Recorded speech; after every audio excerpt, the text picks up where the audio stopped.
Bismillahirrahmanirrahim. Assalamualaikum warahmatullahi wabarakatuh. Waalaikumsalam warahmatullahi wabarakatuh.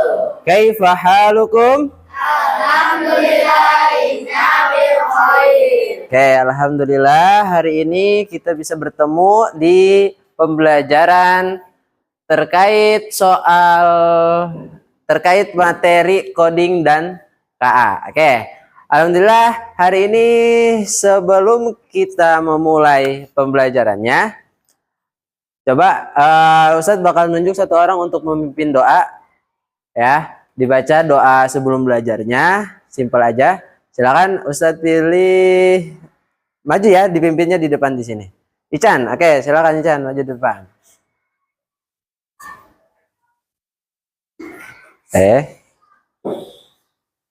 Istiadah dan Mustailan. sebelum belajar mari kita berdoa terlebih dahulu. Berdoa dimulai. Bismillahirrahmanirrahim. Wasyhadu an la ilaha illallah wa asyhadu anna Muhammadar Rasulullah. Raditu billahi rabba wa bil islami dina wa bi Muhammadin nabiyya wa rasulah wa bil Qur'ani imama wa hukma.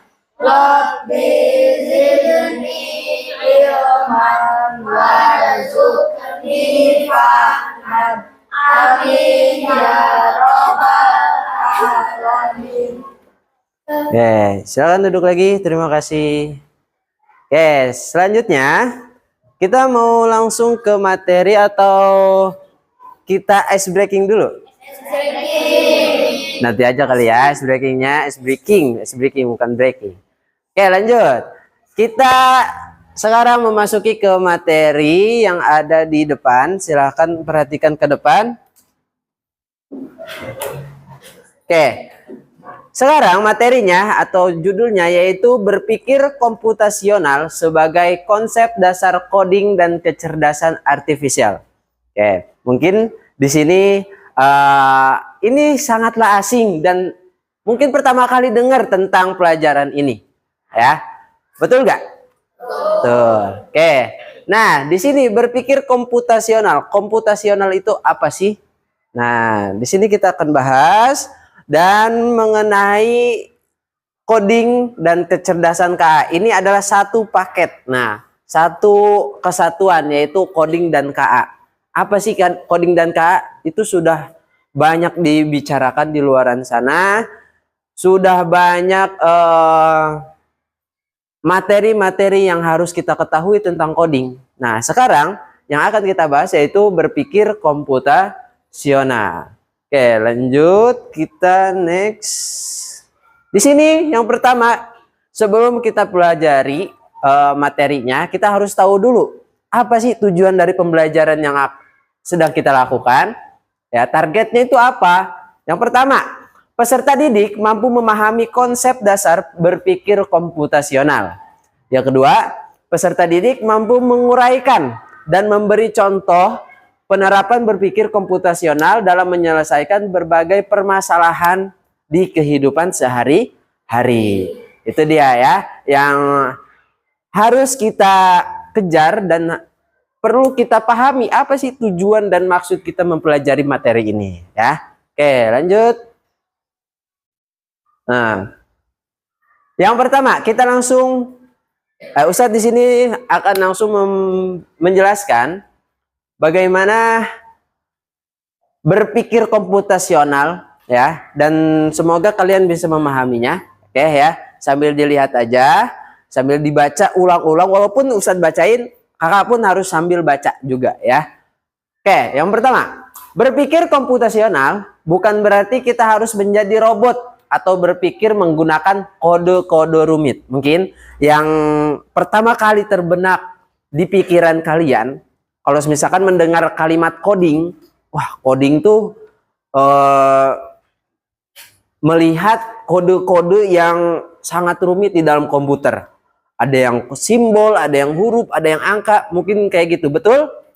Nah, tapi untuk sekarang di tingkatan SD itu, ya, yang pertama kali ditanamkan, yang pertama kali dipahamkan, yaitu berpikir komputasional terlebih dahulu, ya. Bukan berarti kita harus menjadi robot. Nah, kita tidak selalu melihat coding itu berkenaan dengan robot, tidak, ya, jelas tidak.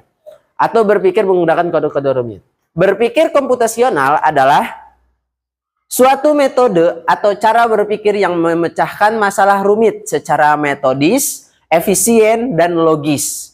Ya, logis itu logika kita, menggunakan akal kita. Ya, mirip dengan cara seorang ilmuwan komputer membuat program. Kakak pernah melihat atau datang ke warnet? Mungkin beberapa ada yang pernah, mau laki-laki atau perempuan ada yang pernah ya, atau melihat pun warnet dengan bentukannya banyak komputer, banyak keyboard atau alat-alat berat yang lainnya ya gitu ya. Itu yang punya warnetnya bisa dibilang programmernya, ya, programmernya. Di situ seorang programmer merumuskan atau menyusun langkah-langkah cara membuat warnet itu gitu. Ada CPU-nya, ada keyboardnya, ada monitornya gitu. Itu dijelaskan secara terperinci. Oke, lanjut. Ini adalah keterampilan dasar yang berguna untuk semua orang, bukan hanya untuk programmer. Ingat, ya. Berpikir komputasional itu tidak hanya untuk orang-orang yang terjun ke dunia programmer, terjun ke dunia keilmuan teknologi, bukan, ya. Tapi ke semua orang, seorang guru, seorang supir, seorang petani pun ada kaitannya dengan cara berpikir komputasional itu, ya. Seorang petani, misalkan, tidak selalu menggunakan kerbau untuk membajak sawah. Sekarang udah ada traktor, gitu kan? Itu adalah salah satu perkembangan zaman yang harus disikapi oleh petani. Oh, kita tidak bisa nih, misalkan pikirannya petani, kita tidak bisa nih terus-terusan menggunakan kerbau sebagai alat untuk membajak sawah. Udah ada traktor yang lebih hemat, yang lebih mudah gitu ya. Cukup satu orang aja memegang traktor gitu. Tidak hanya menggunakan kerbau gitu atau sapi atau hewan apapun itu. Oke, lanjut. Nah, di sini ada 4 pilar utama dari berpikir komputasional. Yang pertama yaitu ada dekomposisi. Yang kedua, pengenalan pola atau bahasa lainnya itu pattern recognition, ya. Kita sebutnya pengenalan pola aja. Nah, yang ketiga ada abstraksi. Yang keempat atau yang terakhir yaitu algoritma. Nah, ini adalah 4 pilar utama atau 4 prinsip yang paling penting di dalam berpikir secara komputasional. Oke, diingetin ya, ada dekomposisi, pengenalan pola, abstraksi, dan algoritma. Ada 4. Kalimatnya pendek-pendek kok, gampang dihafal. Oke. Nah, lanjut. Yang pertama, yaitu pilar yang pertama yaitu dekomposisi. Apa sih itu dekomposisi? Tolong perhatikan ya. Proses membagi masalah yang rumit dan besar menjadi komponen-komponen yang lebih kecil dan lebih mudah dikelola. Nah, itu penjelasan simpelnya atau yang mudah kita pahami. Proses membagi masalah yang rumit dan besar menjadi komponen-komponen yang lebih kecil dan lebih mudah dikelola. Tujuannya agar masalah tidak terlihat menakutkan dan bisa diselesaikan satu per satu. Itu dia yang disebut dengan dekomposisi. Nah, kita langsung ke contohnya. Ustadz jelaskan. Di sini ada ada gambar apa? Nasi goreng. Nah, dari dari gambar ini atau dari makanan nasi goreng sebelum disajikan itu tentu melewati beberapa proses. Yang pertama, ya, coba nanti kalau kakak di rumah perhatikan mama-mama kalian itu masak nasi goreng. Nah, mungkin udah ada yang tahu atau udah ada yang bisa bikin nasi gorengnya.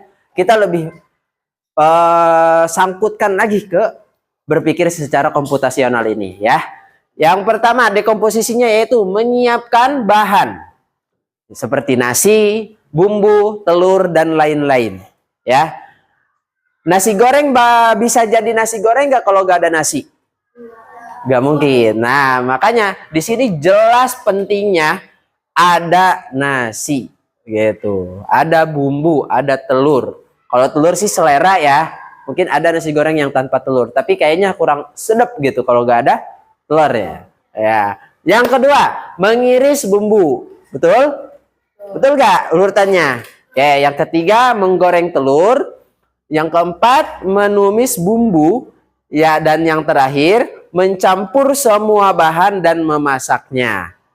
Oke, itu adalah contoh sederhana dari dekomposisi.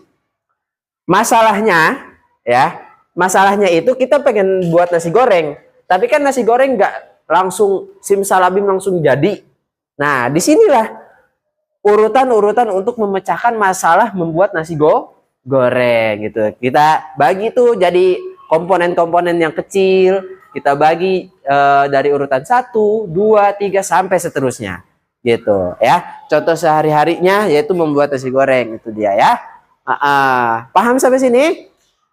Paham ya?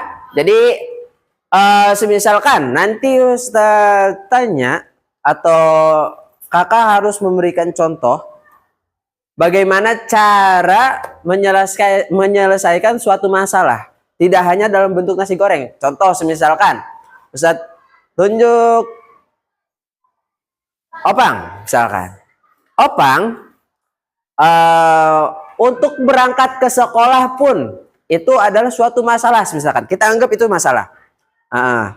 Opang sebelum berangkat ke sekolah harus nyiapin apa dulu untuk bisa berangkat ke sekolah? Oke, coba Opang. Saya tanya. Sebelum berangkat ke sekolah yang pertama kali Opang lakukan apa ketika bangun tidur? Mandi. Sekitaran jam berapa itu? Jam 6. Oke, jam 6 mandi. Oke, boleh. Selanjutnya, setelah mandi, memakai baju. Ya, ganti baju pakai seragam gitu. Oke, yang ketiga, sarapan. Yang keempat, oke, memakai atribut dan persiapan gitu ya. Terus, masih ada? Setelah itu berangkat. Berangkatnya mungkin bisa dianterin atau menunggu jemputan atau sama aja ya, atau jalan kaki itu sama aja. Yang berarti ada 5 proses Opang berangkat ke sekolah. Oke, itu menurut Opang. Coba yang perempuannya sekarang. Aisyah coba Ustaz tanya. Proses Aisyah berangkat ke sekolah, jangan ke sekolah deh. Kita ganti yang lain biar gak sama. Proses Aisyah misalkan mau mengadakan acara ulang tahun. Nah, ulang tahun di rumah. Misalkan, apa aja sih yang harus disiapkan sama Aisyah? Oke, yang pertama apa Aisyah? Apa kira-kira? Ulang tahun harus ada apa aja nih? Ada kue atau ada undangan atau ada siapa teman, ada seragam atau apa? Oke, sok silakan disusun. Tema acara. Iya, tema acara boleh. Harus ada temanya dulu kan. Kita mau ngadain acara ya harus ada tema. Oke, good. Nomor 2. Setelah ada tema, ada undangan gitu ya, nge-share undangan ke teman-teman rumah, ke teman-teman sekolah, ke teman-teman ngaji semisalkan gitu. Setelah adanya undangan udah disebar, habis itu apa? Apalagi ayo misalkan ngadain acara ulang tahun. Hah? Membeli kue atau makanan, misalkan konsumsinya. Gak mungkin kan acara gak ada makanan. Iya itu. Jadi kita harus benar-benar membayangkan, oh acara ini tuh kayak gini, kayak gini, kayak gini, kayak gini. Apa nih urutannya? Di situ ada apa aja? Apa yang harus disiapkan? Gitu ya. Paham? Paham. Oke, kita lanjut ke pilar kedua atau prinsip yang kedua, yaitu pengenalan pola. Nah, sama seperti tadi, di sini ada penjelasannya. Pengenalan pola yaitu kemampuan untuk mengidentifikasi pola, tren atau paralel dalam data atau di antara masalah-masalah kecil yang telah dipecah. Itu dia ya. Satu lagi bacanya biar lebih dipahami. Pengenalan pola yaitu kemampuan untuk mengidentifikasi. Mengidentifikasi itu membaca, menelaah gitu ya. Mengidentifikasi pola, tren atau paralel dalam data atau di antara masalah-masalah kecil yang telah dipecah. Tujuannya membuat solusi menjadi lebih efisien.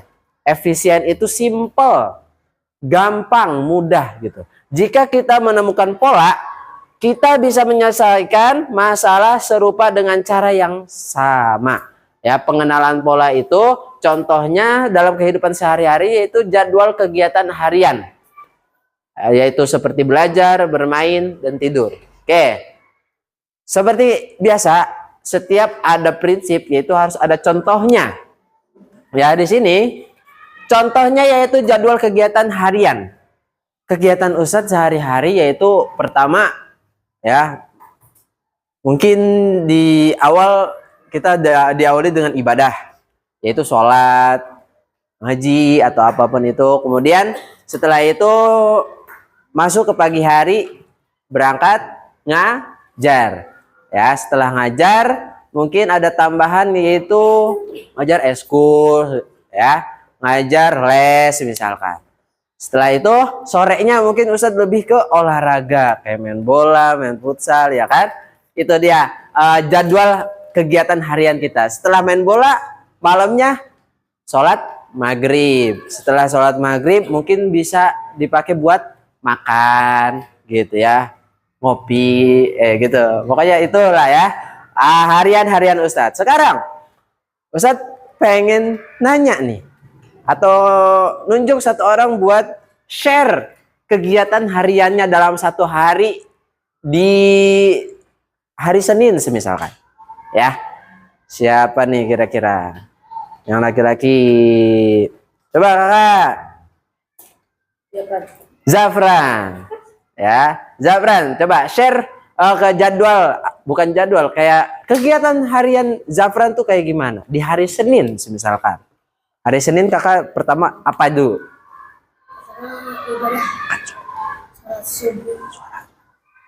Sholat subuh. Ya, terus mandi. Setelah mandi Itu sarapan. Lalu memakai baju. Oke, terus Pakai atribut. Berangkat sekolah. Dan belajar di sekolah. oke, Sore pulang ke rumah. ya. Lalu sholat asar. Lalu malamnya sholat maghrib dan saya. Oke, ya. Itu dia dari jadwal harian kakak Zafran. Oke, selanjutnya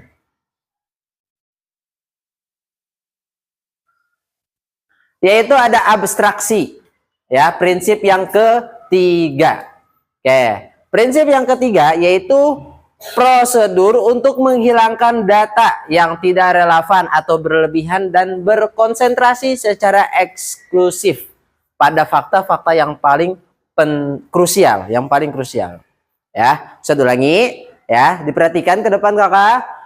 Abstraksi yaitu prosedur untuk menghilangkan data yang tidak relevan atau berlebihan dan berkonsentrasi secara eksklusif pada fakta-fakta yang paling krusial. Oke, biar gak Ustadz aja yang baca, Ustadz tunjuk satu orang buat baca tujuannya dan contoh sehari-hari. Oke. Coba yang di belakang kakak nih, ya, siapa namanya? Sidkin. Oke, Sidkin boleh dibaca, kelihatan kan dari belakang? Kelihatan ya? Oke, tujuannya dibaca secara lantang. Angkat suaranya biar kedengeran. Agar kita tidak bingung dengan informasi yang banyak dan bisa fokus pada inti masalah. Contoh sehari-hari saat mengendarai sepeda, kita fokus pada syarat memayu, menjaga keseimbangan, dan mengerem. Kita tidak perlu memikirkan bagaimana cara mendetail setiap titik atau bahan pembuat bahannya.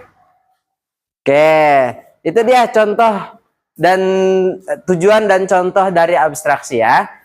Contohnya yaitu saat mengendarai sepeda, kita fokus pada cara mengayuh, menjaga keseimbangan, dan mengerem. Coba itu doang kan, dari cara bersepeda yang normal, kita nggak standing segala macam kan. Ya, cuma 3 aja ya, yaitu kita fokus pada mengayuh pedalnya supaya bisa jalan, menjaga keseimbangan. Percuma mengayuh kalau kita tidak bisa menjaga keseimbangan gitu.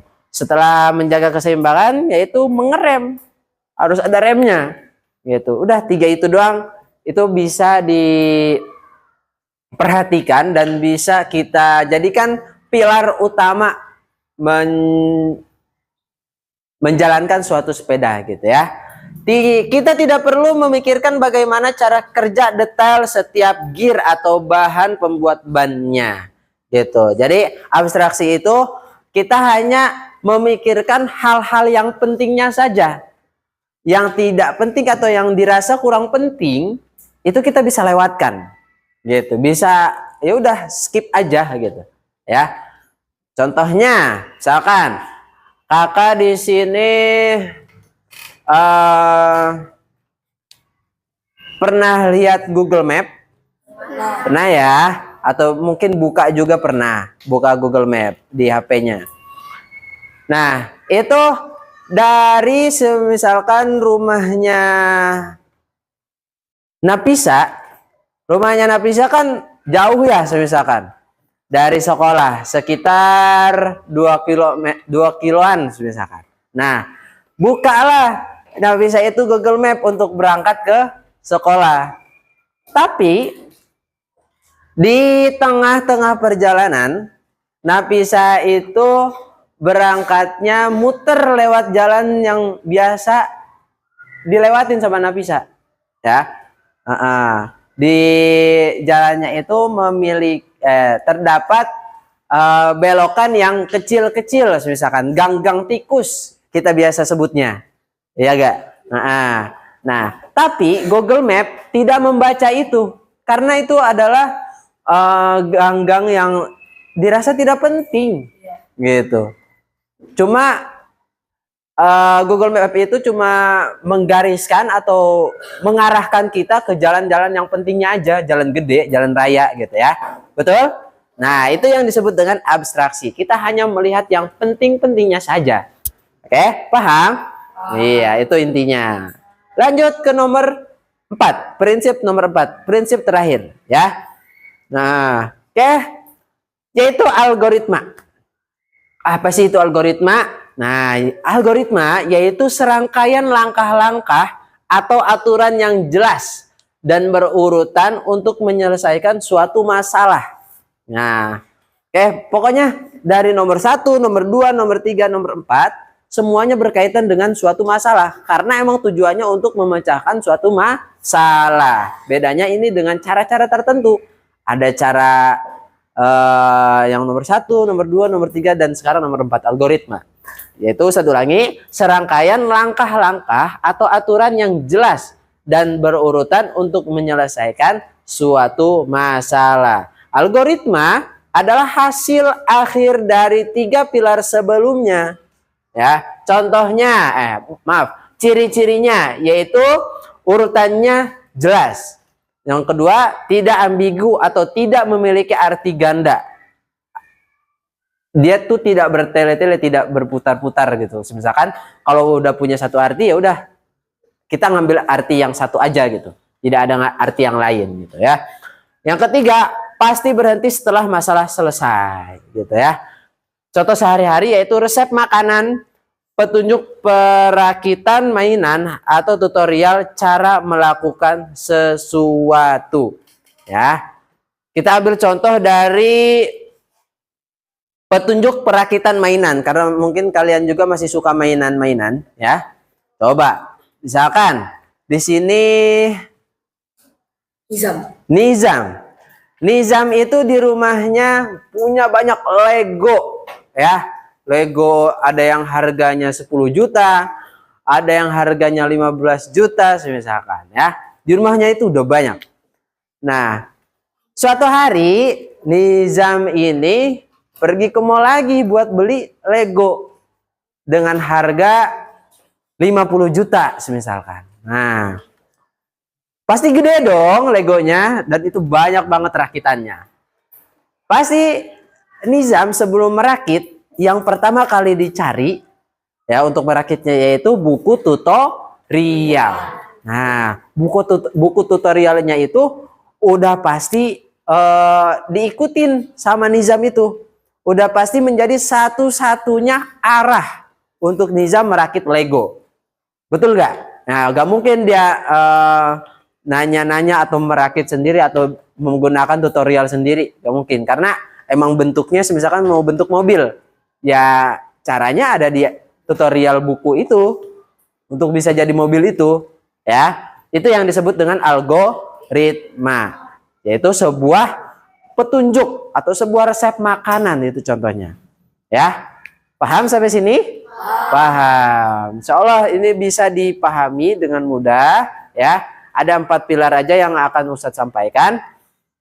Tadi yang pertama, Cung, ada yang masih ingat? Yang pertama apa?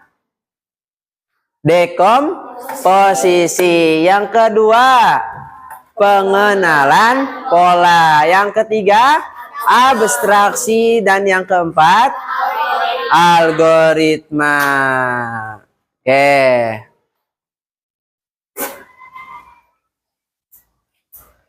Sekarang, manfaat berpikir komputasional. Ya. Ustadz bakal pilih nih satu orang buat memilih, biar gak Ustadz aja yang baca, tapi harus dengan suara yang lantang ya. Oke, yang pertama coba manfaat berpikir komputasional. Aisyah dibaca 1, 2, 3. Oke.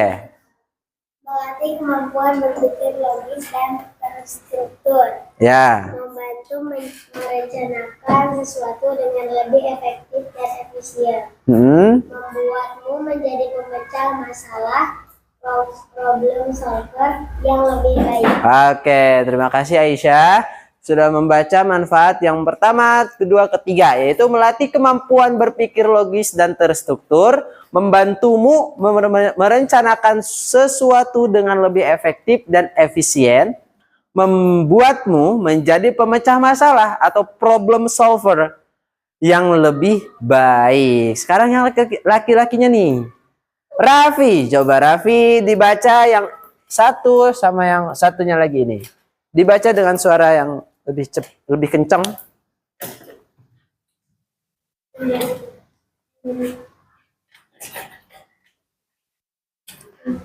Menjadi fondasi penting jika kamu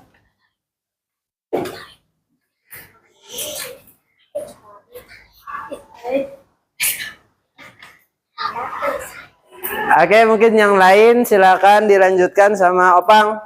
Tertarik pada bidang sains, teknologi, teknik, dan matematika di masa depan. Oke, yang satunya lagi. Meningkatkan kreativitas dalam mencari solusi. Oke, ya. Itu dia dari manfaat-manfaat berpikir komputasional. Jadi, di sini Ustaz pengen menekankan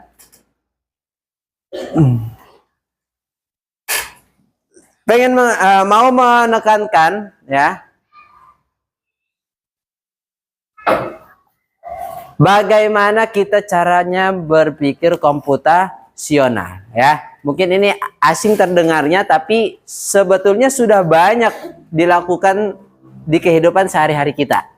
Oke, yang pertama yaitu berpikir komputasional adalah alat bantu berpikir yang bisa digunakan siapa saja untuk menghadapi tantangan apapun gitu. Apapun masalahnya, apapun keinginan kamu saat melakukan suatu pekerjaan, itu harus melewati cara-cara atau urutan-urutan yang sesuai gitu.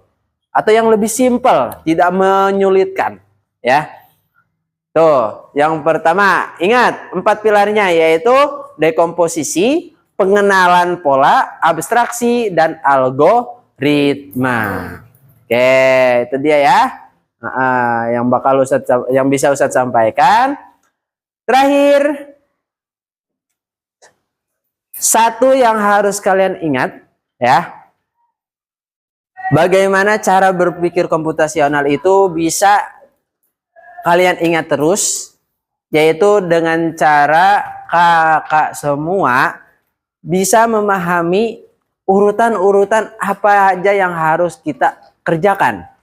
Ya, itu intinya ya. Dan memiliki keinginan untuk menjadikan pekerjaan kakak ini lebih mudah.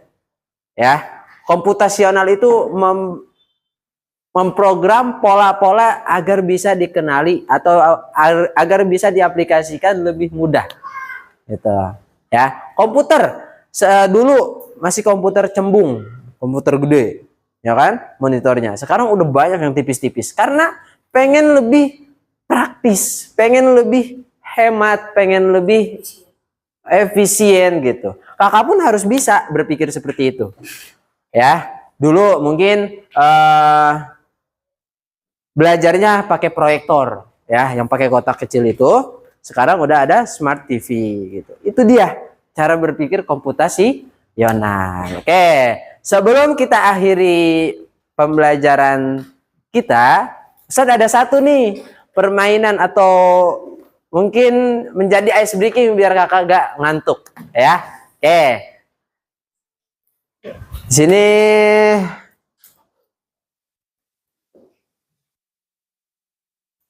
silakan semuanya berdiri dulu. Ayo berdiri dari tempat duduknya. Diluasin, digerakin dulu tangannya, dilemesin ya. Oke, siap. Ikutin semuanya ya. Ustaz juga ngikutin nih. Oke, siap. Ikutin. Ikutin.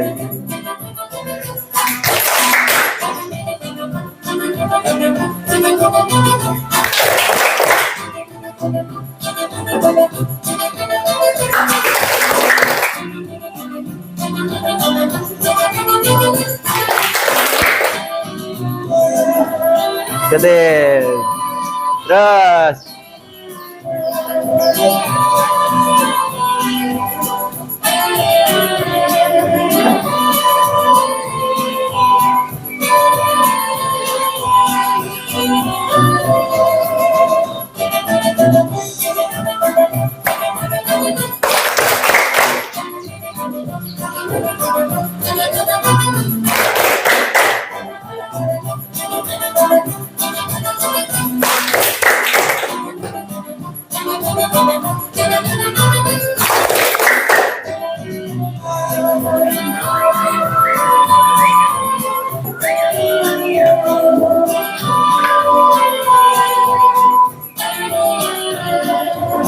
Ikutin ayo.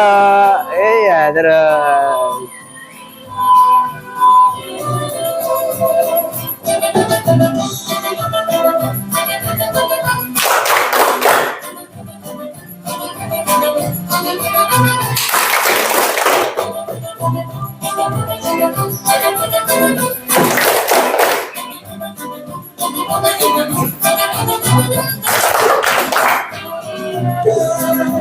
Putar.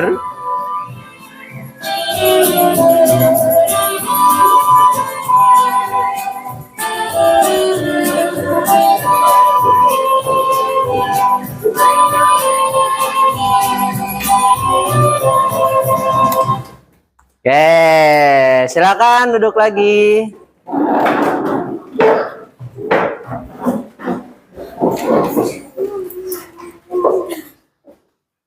Oke, alhamdulillah untuk materi kita hari ini sudah selesai ya. Waktunya kita untuk tutup.